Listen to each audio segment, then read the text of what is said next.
We're joined by Good Morning Britain's weather presenter Laura Tobin, who's got the latest on the Saharan sandstorm that's due to hit parts of Britain tomorrow. I only heard about this morning. No, I know. Yeah, I know. So in Africa at the moment, it's not unusual. It's very dry. It's their dry season through the sub-Saharan regions, and there's this big wind called a harmattan. So when it's cold, and it's really cold there at the moment, the winds pick up and they head out towards the eastern parts of the Atlantic, over towards the Canary Islands, which doesn't normally bother us. But because it is so warm here at the moment, and our air's coming all the way from the Canaries, that dust and all the sand is heading our way. So what does that mean for us then? So at the moment, we've got this sort of southeasterly airflow, and at the moment we've got a little bit of lifted dust in our atmosphere. But through tomorrow in particular, we're going to really see the levels of dust and the levels of pollution. So the more dust you have in the air, the more particles you have for all of the pollution to stick to, which makes the air smoggier and the air quality poor. So anybody with sort of breathing difficulties and things like that, this is going to really affect them, isn't it? Definitely tomorrow people will notice it. We've got a chart to show tomorrow's air pollution.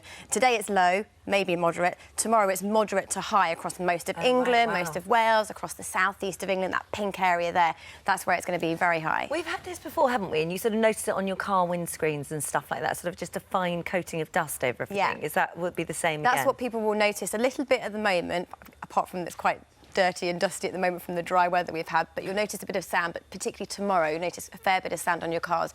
But the good news is it's for one day only, because then later on tomorrow wet weather moves through. Worse than usual? Yeah, worse than usual, because it's just a really unusual wind direction. We don't normally, in the middle of winter, have all that coming from us. Well, you say dry weather. I mean, I suppose in from... my life it seems to have done, wherever I've been, it's done nothing but rain. So the good thing about this sand is if it's on your car, it'll be washed off with the rain in 5 minutes. It'll be washed off tomorrow, yeah. OK, all right, thank you very much, Laura. Thank you. Thank you.